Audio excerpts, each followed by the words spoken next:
যত্রতত্র বর্জ্য ফেলায় আবর্জনার শহরে পরিণত হয়েছে চুয়াডাঙ্গা পৌর এলাকা। দুর্গন্ধে ভোগান্তির পাশাপাশি হুমকির মুখে পরিবেশ ও জীববৈচিত্র্য। আয়োজনাতে চুয়াডাঙ্গা থেকে আমাদের সঙ্গে যুক্ত হচ্ছেন অনেক চক্রবর্তী। অনেক, এই যে বলছিলাম যেখানে সেখানে ময়লা ফেলা হচ্ছে, স্থানীয় বাসিন্দাদের জন্য কি নির্দিষ্ট কোনো ময়লা ফেলার জায়গা নেই, বা পৌর কর্তৃপক্ষ আসলে এই বিষয়ে কি বলছে?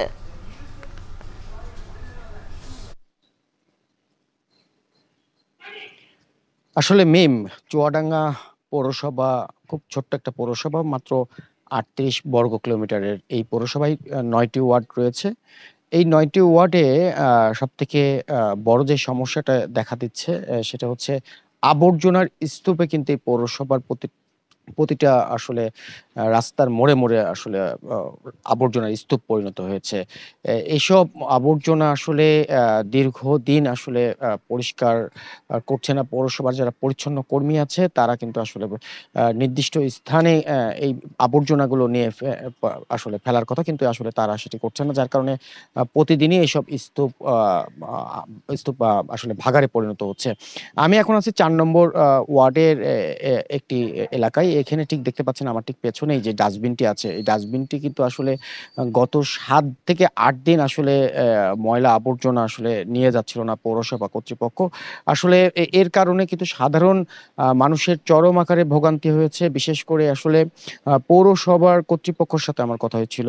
আমার সাথে কথা হয়েছিল স্থানীয় সরকার বিভাগের উপপরিচালকের সাথে। তিনি বলছেন যে আসলে পৌরসভার পক্ষ থেকে চেষ্টা করা হচ্ছে যেন এই ওয়ার্ডে যেই রাস্তার মোড়ে যেই আবর্জনাগুলো আছে সেগুলো আসলে প্রতিদিন পরিষ্কার করা। তবে আসলে পরিচ্ছন্ন কর্মীর সংকটের কারণে আসলে এটি সম্ভব হচ্ছে না। আমার সাথে নির্বাহী কর্মকর্তারও কথা হয়েছিল।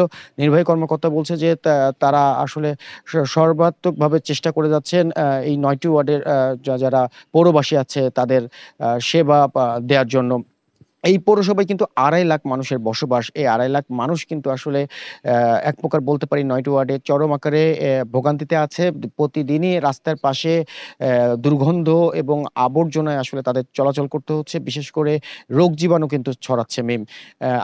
এছাড়া আরেকটি বিষয় জানিয়ে রাখি, এই পৌরসভায় কিন্তু যেই আবর্জনাগুলো প্রতিদিন প্রতিদিন আসলে জমা হয়, সেই আবর্জনা কিন্তু চুয়াডাঙ্গা পৌরসভার অদূরে একটি ডাম্পিং স্টেশন নির্মাণ করেছিল পৌর কর্তৃপক্ষ অনেক আগে। এই আবর্জনাগুলো সেখানে কিন্তু ফেলার কথা। কিন্তু বাস্তব চিত্র কিন্তু টোটালটাই ভিন্ন। বাস্তব চিত্র হচ্ছে এই ৯টি ওয়ার্ডের প্রতিদিনের যে আবর্জনা, সেই আবর্জনাগুলো কিন্তু নদীর পাশে এবং সড়কের পাশে কিন্তু ফেলছে পৌর কর্তৃপক্ষ। তো সব মিলিয়ে এই আবর্জনার স্তূপ প্রতিনিয়ত অ আ জমার ফলে কিন্তু সাধারণ যারা পৌরবাসী আছে তারা কিন্তু চরম আকারে ভোগান্তিতে আছে মিম। চুয়াডাঙ্গা থেকে সরাসরি যুক্ত হয়েছিলেন অনেক চক্রবর্তী। এখন সকালে নিচ্ছি আর একটা বিরতি, ফিরছি একটু পর।